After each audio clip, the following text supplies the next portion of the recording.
사도신경으로 우리의 신앙을 고백하겠습니다. 나는 전능하신 아버지 하나님, 천지의 창조주를 믿습니다. 나는 그의 유일하신 아들, 우리 주 예수 그리스도를 믿습니다. 그는 성령으로 잉태되어 동정녀 마리아에게서 나시고 본디오 빌라도에게 고난을 받아 십자가에 못 박혀 죽으시고 장사된 지 사흘 만에 죽은 자 가운데서 다시 살아나셨으며 하늘에 오르시어 전능하신 아버지 하나님 우편에 앉아 계시다가 거기로부터 살아있는 자와 죽은 자를 심판하러 오십니다. 나는 성령을 믿으며 거룩한 공교회와 성도의 교제와 죄를 용서받는 것과 몸의 부활과 영생을 믿습니다. 아멘. 하나님 감사합니다. 주님, 저에게 오늘도 새날을 허락하여 주시고 하루의 첫 시작을 하나님 앞에 예배하고 찬양하며 주의 말씀을 들음으로 시작하게 하시니 감사합니다. 오늘도 지혜와 계시의 영을 주사 하나님을 알게 하시며 주의 말씀을 깨달아 우리의 심령에 알게 하여 주시옵소서. 새겨 주시옵소서. 오늘도 주의 말씀대로 순종하며 열매 맺는 복된 하루 되게 하여 주시옵소서. 감사드리며 예수님의 이름으로 기도합니다. 아멘. 찬송가 123장으로 하나님을 찬양하겠습니다.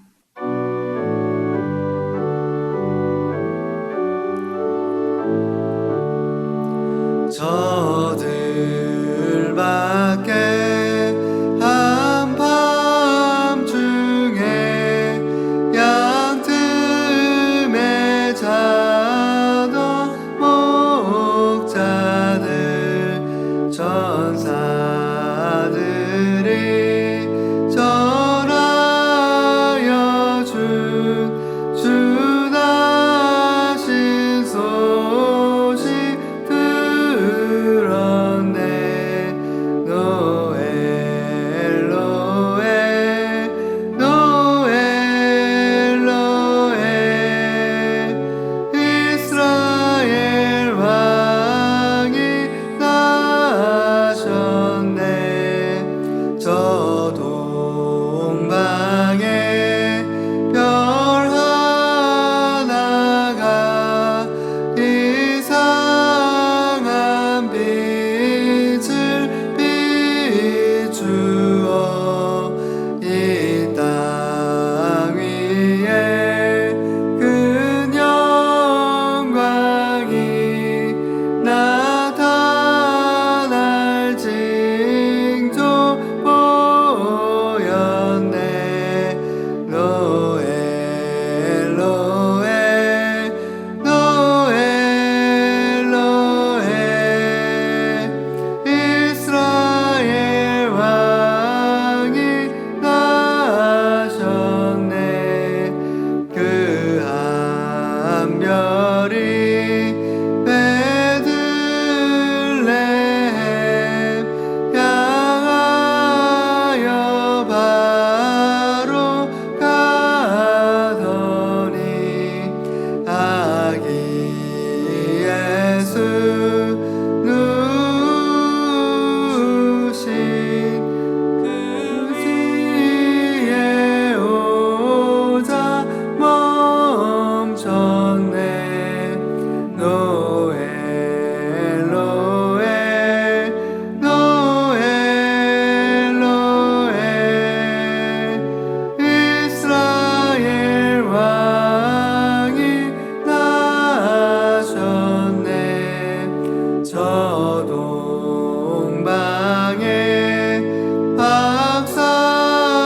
박사들이 새 아기 보고 절하고 그 몸에 다 열어서 세 가지의 물 드렸네. 노엘 노엘 노엘 노엘 이스라엘 왕이 나셨네. 아멘. 하나님께서 오늘 우리에게 주는 말씀은 사도행전 15장 13절에서 22절 말씀입니다. 사도행전 15장 13절에서 22절 말씀을 제가 봉독해 드리겠습니다. 말을 마침에 야고보가 대답하여 이르되 형제들아 내 말을 들으라. 하나님이 처음으로 이방인 중에서 자기 이름을 위할 백성을 취하시려고 그들을 돌보신 것을 시므온이 말하였으니 선지자들의 말씀이 이와 일치하도다. 기록된 바 이후에 내가 돌아와서 다윗의 무너진 장막을 다시 지으며 또 그 허물어진 것을 다시 지어 일으키리니 이는 그 남은 사람들과 내 이름으로 일컬음 받은 모든 이방인들로 주를 찾게 하려 함이니라 하였으니 즉 예로부터 이것을 알게 하시는 주의 말씀이라 함과 같으니라. 그러므로 내 의견에는 이방인 중에서 하나님께로 돌아오는 자들을 괴롭게 하지 말고 다만 우상의 더러운 것과 음행과 목매어 죽인 것과 피를 멀리하라고 편지하는 것이 옳으니 이는 예로부터 각 성에서 모세를 전하는 자가 있어 안식일마다 회당에서 그 글을 읽음이라 하더라. 이에 사도와 장로와 온 교회가 그 중에서 사람들을 택하여 바울과 바나바와 함께 안디옥으로 보내기를 결정하니 곧 형제 중에 인도자인 바사바라 하는 유다와 실라더라. 아멘. 하나님께서 오늘 우리에게 주신 사도행전 15장 말씀에는 크게 두 가지 주제의 메시지를 담고 있습니다. 무엇보다 그 첫 번째는 교회는 과연 변화될 수 있는가라는 그러한 주제이고요. 두 번째는 도저히 품을 수 없는 사람을 우리는 어떻게 대해야 하는가라는 두 가지 주제를 담고 있습니다. 먼저 그 첫 번째, 교회는 과연 변화될 수 있는가라는 주제를 함께 살펴보기 원합니다. 오늘 본문에 보면 첫 교회인 예루살렘 교회가 변화된 내용을 우리에게 보여주고 있는데요. 이방인 선교에 앞장섰던 안디옥 교회에 큰 논쟁이 벌어졌습니다. 예루살렘 교회로부터 몇몇 교인들이 왔는데 이방인들이 많은 것을 보면서 이방인들이 예수님을 믿어도 할례를 받지 않으면 구원을 받을 수 없다라고 그들이 주장한 것이죠. 바울과 바나바는 이들의 주장에 강하게 반대했습니다. 이것은 복음을 부인하는 가르침이기 때문입니다. 사람이 할례를 받아야 구원을 받는다라는 말은 예수 그리스도의 십자가와 부활의 그 대속 사역이 부족하다. 그것에 우리의 행위가 더해져야 되고 우리의 율법이 더해져야 된다라고 주장하는 것과 동일하기 때문입니다. 이 문제로 심하게 논쟁하던 안디옥 교회는 대표자들을 예루살렘에 보내서 논의하게 하였습니다. 이것은 참 아름다운 그러한 질서의 모습임을 알 수가 있습니다. 우리가 교회를 섬길 때 이따금씩 의견이 맞지 않아 갈등이 생길 때가 있는데요. 교회에 갈등이 생겼을 때, 교회에서 어떤 문제로 인해서 갈등이 생겼을 때 화를 내거나 비난하거나 가르치려 하거나 이러한 모습들을 취할 때 결코 변화로 연결되지 못함을 우리는 경험하게 됩니다. 그럴 때 우리는 사단에게 속게 되고 또한 관계들이 틀어지게 되고 많은 사람들이 상심하거나 실족하거나 무너지게 되는 경우들을 보게 되는데요. 갈등이 생길수록 하나 되게 하시는 성령의 역사를 의지해야 합니다. 나는 죽었습니다 라고 십자가를 붙잡고 자기를 부인하고 갈등을 해결하시며 우리를 화목케 하시는 예수 그리스도를 의지할 때 우리 안에 계신 예수님께서 화목케 하는 길들을 열어가게 하시고 서로 양보하고 배려하고 사랑하게 하시면서 문제들을 해결해 가게 하십니다. 진정한 교회의 변화는 내가 죽고 그리스도가 사실 때 나로부터 시작되는 그러한 변화입니다.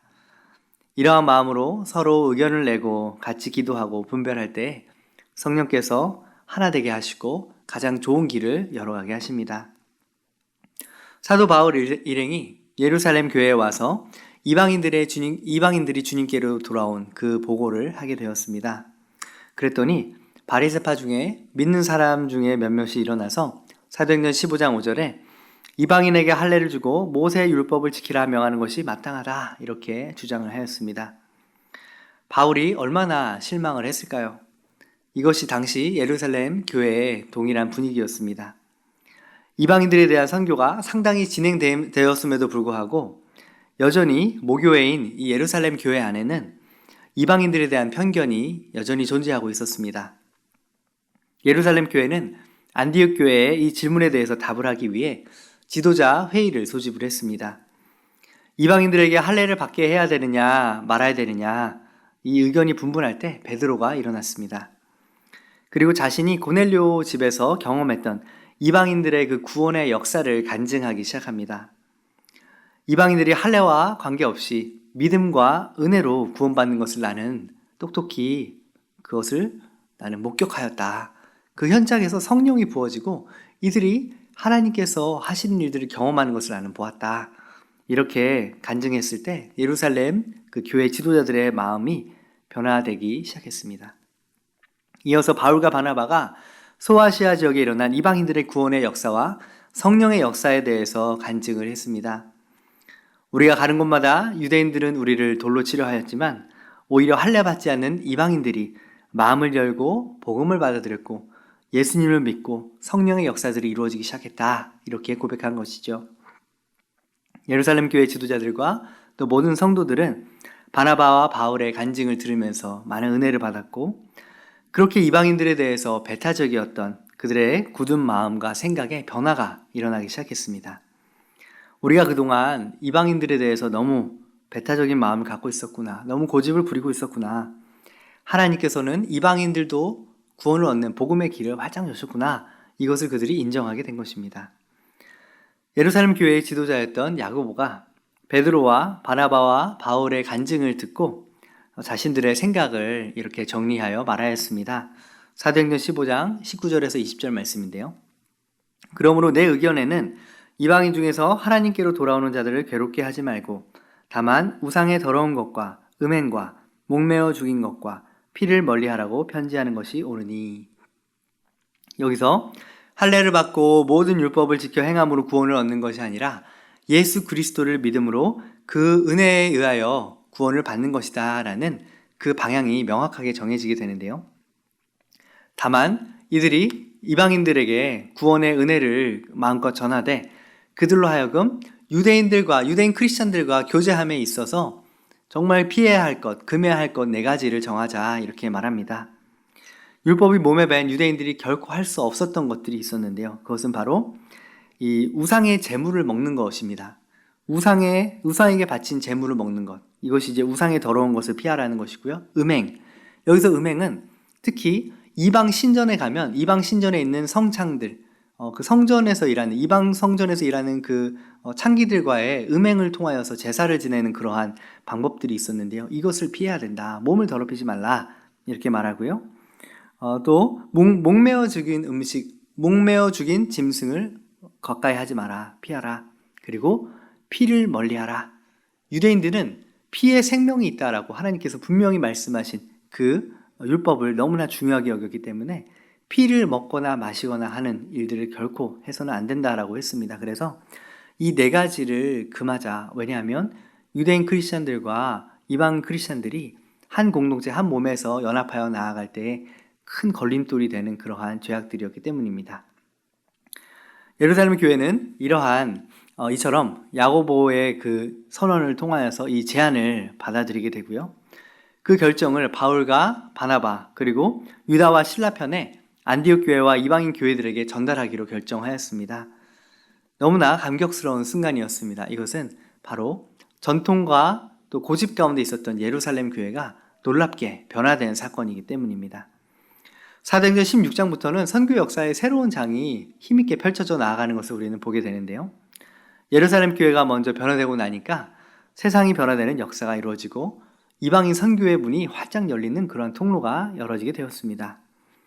예루살렘 교회가 굳어진 사고를 바꾸고 이방인에 대한 하나님의 계획을 받아들이는 데 있어서 교회가 변하기 전에 핵심 리더였던 베드로와 바울의 변화가 먼저 있었습니다.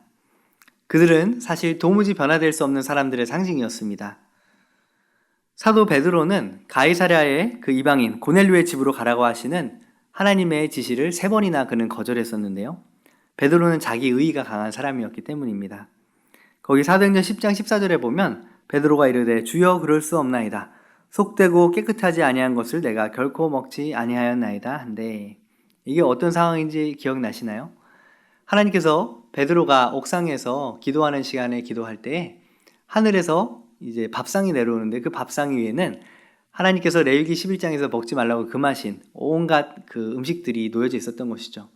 하나님은 이것을 먹어라 말씀하시는데 베드로가 거절하죠. 3번을 거절합니다. 나는 주께서 부정하다 하신 음식을 먹을 수가 없습니다. 근데 하나님 말씀하시죠. 내가 정하다 한 것을 왜 너가 부정하다 하느냐. 이 음식을 먹으라는 그 상징은 바로 이방인에게 구원의 길이 열렸으니 너는 가서 그들에게도 복음을 전하라는 하나님의 메시지였던 것이죠. 이것을 나는 하나님의 계명을 절대 어길 수 없다라고 자기 의의를 주장하는 모습을 보였던 베드로의 모습을 우리는 보게 되는데요. 그런 베드로가 이방인 고넬료의 집에 가서 복음을 전했을 때 온 가족이 예수님을 영접하고 온 가족이 성령의 놀라운 역사를 경험하는 것을 보면서 그의 마음이 열리게 된 것입니다. 이제는 이방인들도 하나님께서 구원 얻는 은혜를 주셨구나. 그가 인정하게 되었죠. 사도 바울도 마찬가지였습니다. 그는 오히려 더한 사람이었습니다. 그는 자신에 대해서 소개하기를 히브리인 중에 히브리인이요 바리새인 중에 바리새인이요 율법의 의로는 흠이 없는 자다, 이렇게 자신을 소개할 정도였습니다. 히브리 전통과 바리새인의 전통에서 벗어나 죄인의 친구였던 예수를 그리스도라고, 메시아라고 전하는 스데반을 돌로 죽였고, 또한 계속해서 살기가 등등해서 그 예수를 믿는 제자들을 다 잡아 가둬야 되겠다라고 하면서 다메섹으로 달려갔던 사람이 바로 이 사울이었습니다. 바울로 이름이 나중에 바뀌었죠. 그만큼 그는 자기 자신의 행동에 대해서 확신이 있는 사람이었고요. 그런 그가 예수님을 만나자 놀라운 이방인의 사도가 되었습니다. 도무지 변할 수 없을 것 같았던 사람들이 변화되었고요. 이방인에 대해서 생각이 바뀌고 간증을 하게 되었습니다. 그 결과 예루살렘 교회가 변화된 것입니다. 교회가 변화되기 전에 항상 먼저 있었던 것이 바로 사람의 변화입니다. 나병원자들과 공산주의자들에 대한 한국교회의 부정적인 그러한 생각들을 깨트리시기 위해서 하나님께서는 손양원 목사님의 사고와 행동을 변화시키는 일들을 이루셨는데요. 그것이 한국교회에 큰 충격을 주었던 적이 있습니다. 저주받은 사람이라 생각됐던 나병환자촌에 들어가서 친히 목회를 하시면서 그들의 아픔과 고통을 위로하는 일을 하셨던 손양원 목사님의 그 모습을 보면서 저주받은 사람이라 생각했던 나병 환자들에 대해서 저들도 사랑하고 품어야 할 대상이구나 라는 걸 알게 되었고요. 또 자신의 2 아들을 죽인 공산당원들을 양자로 삼으신 손양원 목사님의 그 사랑의 모습을 보면서 저 사람들도 구원이 필요한 자들이구나 라는 것을 한국교회가 깨닫게 되는 놀라운 계기가 되었던 것이죠. 그렇습니다.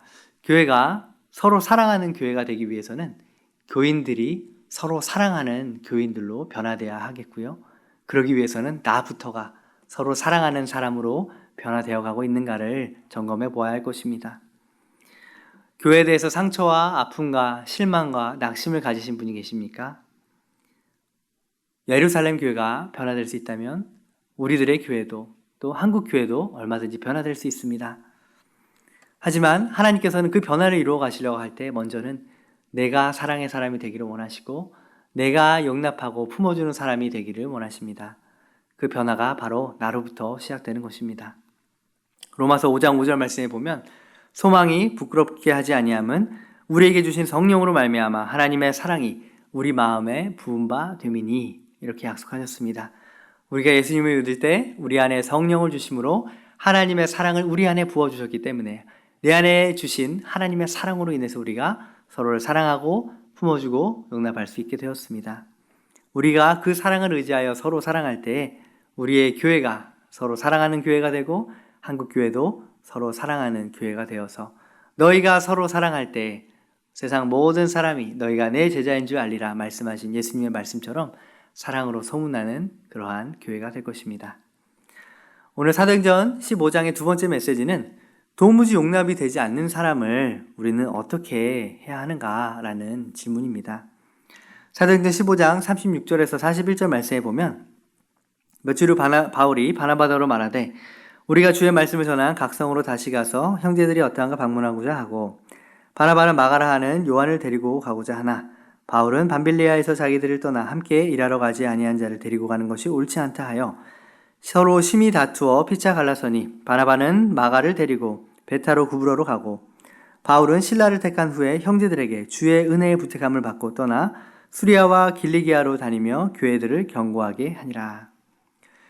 사실 이 말씀은 굉장히 설교하기 어려운 본문 중에 하나입니다. 왜냐하면 위대한 사도인 바울과 놀라운 사랑의 사도였던 이 바나바가 서로 다투고 싸우다가 갈라져서 각기 제갈 길 갔다. 이러한 내용이거든요. 이 성경의 표현에 심히 다투었다라는 표현을 쓰고 있는 걸 보아서는 이들이 얼마나 심하게 다투었을까 상상을 할 수가 있습니다. 이 두 분이 심하게 다투었는데 그렇게 다투다가 하나님의 은혜로 결국 회복되었다, 하나가 되었다, 이게 아니라 다투어서 결국은 갈라져 각자 다른 선교지를 갔다, 이런 얘기인 거죠. 바울과 바나바가 왜 이렇게 싸웠을까요? 그 이유는 바로 마가 요한이라는 이 사람 때문이었습니다. 이방인에게 할례를 강요하지 않기로 예루살렘 교회에 명확한 합의를 받은 후에 사도 바울은 이제 2차 전도 여행을 준비를 하는데요. 그때 바나바와 심하게 다투게 되었습니다. 왜냐하면 바나바가 마가 요한을 데리고 우리가 같이 가자 이렇게 제안을 했기 때문입니다. 이 마가 요한은 초대 교회에 있어서 굉장히 중요한 인물이었습니다. 성령 강림이 바로 그의 집 다락방, 마가의 다락방에서 일어났고요. 예루살렘 교회는 그의 다락방을 예배의 장소, 기도의 장소로 활용하였습니다. 그는 선교여행을 가고자 하는 굉장히 헌신적인 사람이었는데요. 1차 선교여행 때 바울과 바나바와 함께 선교여행을 떠났던 사람이었습니다. 하지만 바울은 마가 요한을 2차 전도여행에 데려가는 것에 대해서 크게 반대를 하는데요. 그것은 요한이 1차 여행 때 동행하였다가 밤빌리아라는 지방 버가라는 지역에서 너무 힘들다고 선교를 포기하고 예루살렘으로 돌아가 버렸기 때문입니다. 마가의 이러한 행동이 1차 선교 여행에 큰 지장을 주었음이 분명합니다. 당시 바울은 마가의 행동에 대해서 굉장히 화가 났고요. 이런 문제와는 더 이상 용납할 수가 없다, 선을 그어버린 것이죠. 그리고 선교 여행을 다 마치고 예루살렘에 와서 1년 동안 그동안 1차 선교 여행에 있었던 일들을 다 보고를 하였습니다. 그 예루살렘 교회에서 1차 선교 여행에 대한 보고를 하는 그 자리에 아마 마가도 있었을 것입니다. 마가는 바울과 바나바의 선교 보고를 들으면서 얼마나 마음이 미안하고 나도 끝까지 갔었더라면 참 좋았을 텐데 라는 깊은 후회가 있었을 것입니다. 나는 왜 끝까지 참지 못했을까? 나는 왜 중간에 포기했을까? 이렇게 좌절하고 마음에 자책도 했을 것입니다. 이것을 본 바나바는 자신의 조카인 이 마가가 좌절감을 극복할 수 있도록 다시 한번 기회를 주자고 그렇게 제안을 했던 것입니다. 바나바는 이 마가를 데리고 이번에는 성공적으로 선교여행을 마치게 하여서 교회의 큰 일꾼으로 만들어야 되겠다, 이런 마음을 생각하고 제안을 했는데 사도 바울이 거절을 한 것이죠. 바울은 전도가 제대로 되려면 준비된 사람이 전도를 해야 될 것 아니냐, 이렇게 주장을 했던 것이고요. 바나바는 실패한 사람에게라도 다시 기회를 주어서 그를 세워주어야 하지 않냐, 이렇게 주장을 한 것이죠. 사도 바울은 마가 요한을 데리고 가려는 이 바나바는 바나바에 대해서 자격이 없는 자를 자기 조카라고 감싸는 이런 무책임한 사람이 있나, 이렇게 생각했을 것이고요. 반대로 바나바는 사도 바울이 너무 융통성이 없고 사람을 용서할 줄을 모른다, 이렇게 생각했을 것입니다. 그래서 결국은 우리 그냥 각자 갈 길을 갑시다. 당신은 마가를 데리고 가시고 나는 실라를 데리고 떠나겠습니다. 이렇게 두 사도는 팀을 서로 각자 꾸리고 헤어지게 됩니다. 39절에 보면 결국 심히 다투어 피차 갈라지게 됐다, 이렇게 나오는데요. 사도 바울과 바나바 둘 중에 누가 옳았을까요? 성경은 사도 바울을 지지하는 것처럼 보입니다. 초반에는요. 사도행전 16장 이후에 사도행전의 그 기록을 보면 바울과 실라 그 전도팀의 내용들을 담고 있는데요. 바울과 실라가 빌립보에서 전도하다가 채찍을 무수하게 맞고 지하 감옥에 갇혀서 차코가 채워져 갇히는 그런 핍박을 당하는 일이 기록되어 있습니다. 과연 마가가 여기를 따라왔다면 끝까지 견디면서 저 한밤중에 찬송을 부를 수 있었을까 하는 생각도 해보게 됩니다. 그래서 사도 바울이 바른 판단을 했구나, 이렇게 생각할 수도 있는데요. 반면에 바나바 전도팀에 대한 기록은 성경에 기록이 되어 있지 않습니다. 바나바의 팀은 그러면 실패한 것이었을까요? 바나바가 잘못 판단한 것이었을까요? 길게 보면 결코 그렇지 않음을 알 수 있습니다. 바나바의 선교 여정에 대한 기록은 성경에 나와 있지 않지만 바나바로 인하여서 이 마가라는 사람이 나중에 너무나 놀랍게 변화된 하나님의 사명자가 되었음을 우리는 발견할 수가 있습니다. 성경은 마가 요한이 나중에 바울의 귀중한 동역자가 되었다고까지 밝히고 있는데요. 후에 마가는 바울과 함께 감옥에 갇히는 것도 마다하지 않았습니다. 어떻게 이렇게 관계가 달라질 수 있었을까요? 골로새서 4장 10절 말씀에 보면 나와 함께 갇힌 아리스다고와 바나바의 생질 마가와, 네, 이 마가가 바울과 함께 감옥에 갇혀 있다라는 거예요. 함께 선교를 나중에 했다라는 의미겠죠. 사도 바울이 이 마가는 전도자가 될 사람이 아니다라고 그렇게 거절했던 그 관계가 지금은 사도 바울과 함께 옥에 갇혀 있는 그러한 상황임을 기록하고 있습니다. 또 바울이 죽음을 앞두고 생애의 마지막 편지를 썼을 때에도 마가가 함께 와줬으면 좋겠다, 이러한 고백을 합니다. 디모데후서 4장 11절에 내가 올 때에 마가를 데리고 오라. 그가 나의 일에 유익하니라. 네. 이처럼 바울이 죽은 후에 마가는 베드로의 통역자가 되어서 로마에서 복음을 전하다가 베드로가 죽은 후에는 알렉산드리아에서 홀로 복음을 전하다 순교했다라는 그러한 기록이 있습니다. 뿐만 아닙니다. 우리가 읽고 있는 복음서 중에 가장 먼저 기록된 복음으로 알려져 있는 마가복음이 있는데요. 마태, 마가, 누가, 요한복음이 있지만 기록된 순서로는 마가복음이 가장 먼저 쓰여졌다라고 그렇게 성경학자들은 보고 있습니다. 이 마가복음을 기록한 사람이 바로 이 마가인 것이죠. 그는 얼마나 하나님 나라에 유익한 인물입니까? 바나바가 아니었다면 마가는 큰 실패와 좌절 가운데 낙심하였을 것입니다. 도무지 용납이 안 되는 사람이 있다면 어떻게 해야 될까요? 우리 자신도 도무지 용납을 받을 수 없었던 사람이었다는 사실을 우리는 기억해야 합니다. 사도 바울은 마가를 다시 데려가자는 바나바를 이해할 수 없는 무책임한 사람이라고 생각했지만 사실은 사도 바울 자신도 도무지 용납받을 수 없었지만 용납받았던 은혜를 경험한 사람이었습니다. 바울은 다메섹에서 예수님을 만나 회심한 이후에 복음을 전하기 시작했는데요. 그들을 제자들은 결코 그 바울을 제자들은 전혀 인정할 수가 없었습니다. 왜냐하면 바울은 스데반 집사가 순교를 당하게 된 그 주동자였고 예수 믿는 사람들을 잡아 가두려 한 무서운 핍박자였기 때문입니다. 하지만 바나바가 이 바울을 적극적으로 변호해 주었고요. 그리고 교회 공동체 또 지도자들에게 받아들여질 수 있도록 이 바울을 소개해 준 사람이 바로 이 바나바입니다. 바나바가 있었기에 오늘날의 사도 바울이 있었던 것이죠. 바나바가 그렇게 해주지 않았다면 아마 사도 바울은 그 예수 믿는 공동체, 교회 공동체 안으로 깊이 들어오지 못했을 것입니다. 바울이 처음에 예수님을 만나고 사람이 완전히 변화된 후에 그리고 나는 이제는 그렇게 변화된 이후에 그가 예수 그리스도를 얼마나 열정적으로 전하고 다녔는지 모릅니다.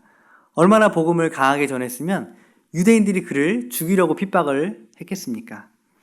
이후에 바울을 죽이려는 사람들이 나타나서 바울을 쫓아다니게 됐고요. 그가 그 핍박을 피해서 다소로 피신을 하게 됩니다. 그때 바나바가 다소에 있는 바울에게 찾아가서 그를 안디옥으로 데려가 그와 함께 안디옥 교회를 세우게 됩니다. 더욱 놀라운 것은 바나바는 자신의 지도자 위치를 바울에게 물려주기까지 했습니다. 그래서 하나님이 바울을 통해 역사하실 것을 그는 너무나 분명히 믿었기 때문에 과감하게 자신이 2인자가 되는 길을 선택을 한 것이죠. 바울은 자신이 마가보다 더 용납받기 힘든 사람이었다라는 사실, 그것을 그 당시에는 몰랐었던 것입니다. 하지만 나중에 그가 이것을 깨닫고 빌립보서에 이렇게 기록하는데요. 빌립보서 2장 3절에 아무 일에든지 다툼이나 허영으로 하지 말고 오직 겸손한 마음으로 각각 자기보다 남을 낮게 여기고. 바울이 자신이 그러한 사랑과 용납을 받은 사람이라는 것을 깨닫게 되면서 이제는 마가도 용납할 수 있는 사람이 된 것이죠. 내가 용납받을 수 없는 상황에서 주님이 나를 용서하셨다는 사실을 그가 깨닫게 되었을 때 그도 남을 용서할 수 있게 된 것입니다. 나는 저 사람은 도저히 용납할 수가 없어 라고 생각하시는 분이 계십니까? 사람을 바라보는 그 눈, 내 자신을 바라보는 눈이 띄어져야 합니다. 예수님의 십자가를 바라보고 나 자신을 바라보면 나는 그 어떠한 사람도 용납할 수 있는 사람으로 변화되게 됩니다. 예수님께서 도저히 용납받을 수 없는 나를 용서하시고 나를 용납하여 주셨기에 내가 받은 그 사랑을 가지고 나도 남을 용납하게 되는 것이죠. 우리가 정말 기도해야 될 제목은 용서할 수 없는 사람, 도무지 용납할 수 없는 사람이 있다라고 하는 그 마음의 생각, 이것을 주님 앞에 온전히 올려드립니다. 내 안에 하나님의 은혜를 부어주십시오. 내가 어떠한 죄에서 구원받았고 어떠한 죄에서 용납받았는지를 하나님 깊이 깨닫게 해주십시오. 그래서 내가 용납할 수 없는 그 사람을 용서하고 품을 수 있는 마음을 내 안에 부어주시옵소서. 우리가 그렇게 기도하며 나아갈 때 하나님께서는 주님의 마음을 내 안에 부어주시고 주님의 사랑으로 그 사람도 용납할 수 있게 하실 것입니다. 오늘 말씀을 통해서 하나님께서는 두 가지 메시지를 주셨습니다. 교회는 반드시 변화될 수 있습니다. 교회는 서로 사랑하는 교회로 변화될 것입니다. 그런데 그 변화는 바로 나로부터 시작될 것입니다. 내가 주님의 사랑을 받은 자로서 그 사랑으로 서로 사랑할 때 우리 교회가 서로 사랑하는 교회가 되고 우리 교회가 서로 사랑하는 교회가 될 때 한국 교회가 서로 사랑하는 교회가 될 것입니다. 그리고 그제서야 너희가 서로 사랑할 때 모든 사람이 너희가 내 제자인 줄 알리라 인정받는 교회가 될 것입니다.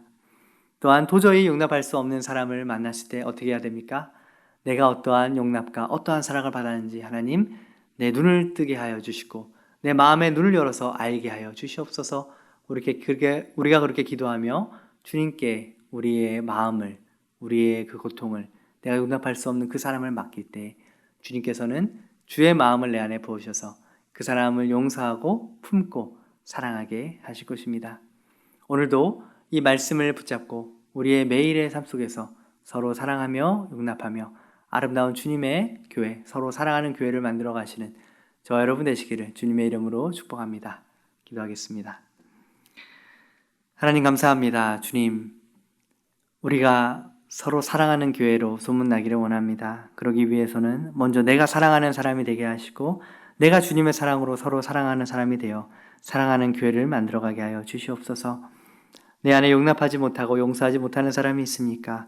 하나님, 내가 어떠한 사랑과 용납을 받았는지 깊이 깨닫게 하사 그 사람도 품고 그 사람도 용서하며 하나님 앞에 주님이 주시는 마음으로 함께 나아가고 연합하는 그러한 저희가 되게 하여 주시옵소서.